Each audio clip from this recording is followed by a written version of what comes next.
युद्ध, महाभारत देखिए आप लोगों ने, जब महाभारत का युद्ध हुआ तो सबसे भीषण युद्ध था कर्ण और अर्जुन का, सबसे खतरनाक लड़ाई थी वो। और जानते हैं कि उसमें लड़ाई में प्रूफ क्या करना चाहते थे कि बेटर कौन है। लड़ाई किस चीज की थी? ये लड़ाई प्रूफ करने की तो थी ही नहीं कि तुम हारेंगे कि हम हारेंगे, कि तुम गलत हो कि हम गलत हैं। दोनों में एक ही लड़ाई थी कि हम दोनों में बेटर कौन है। और बहुत खतरनाक लड़ाई थी। तो शास्त्र हम लोगों की ये कहते हैं, अगर आप पढ़ेंगे तो शास्त्र कहते हैं कि एक समय ऐसा आया उससे लड़ाई के दौरान कि जो कर्ण थे उन्होंने जब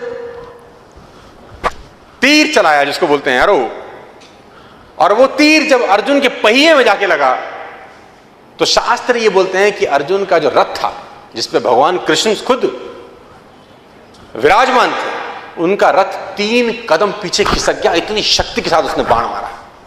कितना फीट पीछे गया? 3 फीट।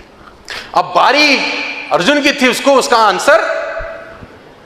अब अर्जुन ने भी बाण लगाया और जब वो बाण कर्ण के पहिए पे लगा तो उसके घोड़े जो उस रथ को खींच रहे थे 7 कदम पीछे ले आए। वो इतनी शक्ति के साथ बाण लगा तो अर्जुन बहुत खुश हुआ।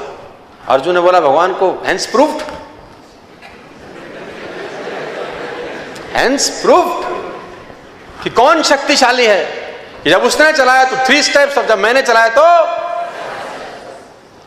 कभी कभी कुछ स्टूडेंट्स के नंबर अच्छे आ जाते हैं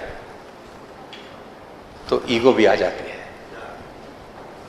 कभी कभी देखो, नंबर अच्छे लाना और लाते रहना में अलग अलग बातें हैं। लाना और लाते रहना दोनों अलग अलग बातें हैं। तो यहां पर गुरु का रोल शुरू होता है। यहां गुरु उसको बताता है कि नहीं, ऐसा नहीं है, ईगो की जरूरत।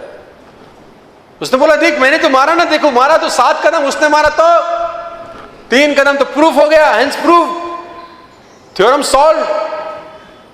उसने बोला नहीं नहीं, तू समझ नहीं रहा, तू वो देख रहा है जो तुझे दिखाई दे रहा है, तू वो देख ही नहीं रहा जिसके पीछे का खेल है। उसने बोला इसके पीछे का क्या खेल है? उसने बोला इसका पीछे का खेल मैं तुझे बताता हूं कि तेरे रथ पे मैं बैठा हूं पूरी दुनिया का भार लेके, और तेरे रथ पे एक और शक्ति विराजमान है जिसको बोलते हैं बजरंग बली, है ना, और उनकी ध्वजा में विराजमान थे। और ये वो बजरंग बली हैं कि जिनकी पूंछ तेरा भाई हिला नहीं सका था, जिसको तुम भीम बोलते हो। ये ताकत तेरे रथ पे बैठी है, उसके बावजूद वो तेरे रथ को 3 कदम पीछे कर गया रे। और तुझे भरोसा नहीं हो रहा तो ये देख। फिर भगवान ने कुछ ख्याल किया, कहते हैं हनुमान, शास्त्र कहते हैं कि हनुमान जी को इशारा किया, हनुमान जी गायब हो गए। भगवान ने अपने आप को भार विहीन कर लिया। अब जब कर्ण ने अगला तीर चलाया तो उसका तीर रथ को आकाश में ले गया।